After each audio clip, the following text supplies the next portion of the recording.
Salut, ici je te propose de faire un exercice de topologie qui est extrêmement fondamental, extrêmement important. C'est de déterminer en gros la structure des idéaux de l'espace des fonctions continues de E dans R quand E est incompacte. En fait, c'est une structure extrêmement simple. Ça s'identifie de manière topologique à E. C'est ça qui est cool.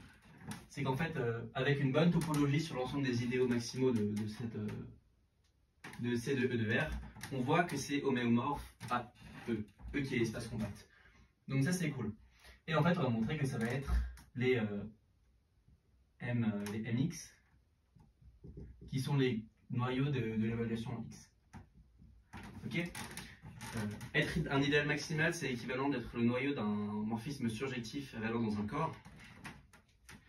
Ça je ne vais pas le prouver, mais là c'est le noyau de l'évaluation en X qui est clairement un morphisme d'algèbre, enfin un morphisme d'anneau, pardon, et qui est clairement surjectif parce que tu prends les fonctions constantes. Ouais, rapidement, pourquoi c'est exactement ça? Parce que si j'ai I qui est égal à ker de F, et F va de A dans R, surjectif, enfin dans un corps K quelconque,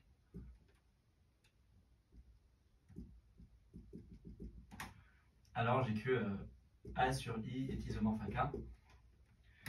Et ça veut rien dire d'autre que le fait que I soit un idéal maximal de E. Voilà, donc rapidement, ça c'est des idéaux maximaux. Et en fait, on va montrer que c'est des seuls. Donc je prends I, un idéal maximal.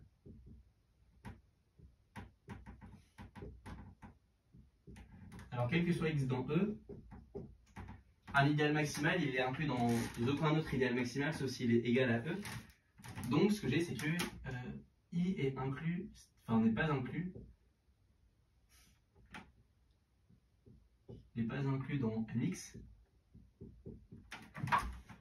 Donc, j'ai F dans I tel que F de X différent de 0.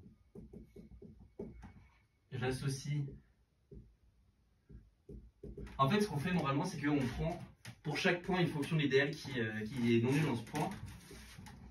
Le fait d'être non nul, c'est une propriété ouverte, comme j'ai dit, donc ça veut dire qu'on a un voisinage de X.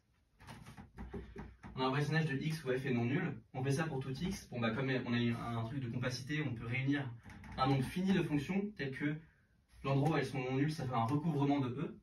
Et bah, ça va conclure parce qu'on va regarder le carré de ces fonctions-là. Ça va être une fonction qui s'annule nulle part par la définition des fonctions. Et donc, ça va être une fonction inversible dans C de ER. Une fonction qui s'annule pas, qui a une valeur strictement positive, bah, elle est inversible. Enfin, son inverse va être continu, donc c'est terminé. Voilà, donc c'est ça juste l'idée. Donc j'associe à X Vx tel que F restreint à Vx différent de 0. Voilà. Donc ce qu'on a, c'est que par définition, E c'est l'union de X dans E, Vx. Du coup, je vais prendre une union X dans grand X fini de Vx. Et ce qu'on a, c'est que la fonction f1 carré, enfin, je vais regarder la fonction qui est somme pour x dans x de fx carré. Ça s'annule nulle part. Enfin, c'est juste une traduction du fait que les voisinages font un recouvrement de E. Si je prends un élément de E, il est dans un des Vx. Donc ça veut dire qu'il y a un des fx qui ne s'annule pas dessus. Donc il est strictement positif, comme les autres fonctions sont strictement positives, cette fonction ne s'annule pas. Les fx carrés sont dans I parce que fx est dans I, et donc cette somme-là, elle est dans I. Et en réalité, on a construit une fonction inversible dans I, donc I c'est égal à tout, ce qui montre qu'il n'existe pas d'idéal maximal qui n'est pas inclus dans un des MX. Voilà. Donc on n'a que 1 sur somme des x dans x fx carré. C0 de E dans R, et c'est un inverse, donc I c'est tout.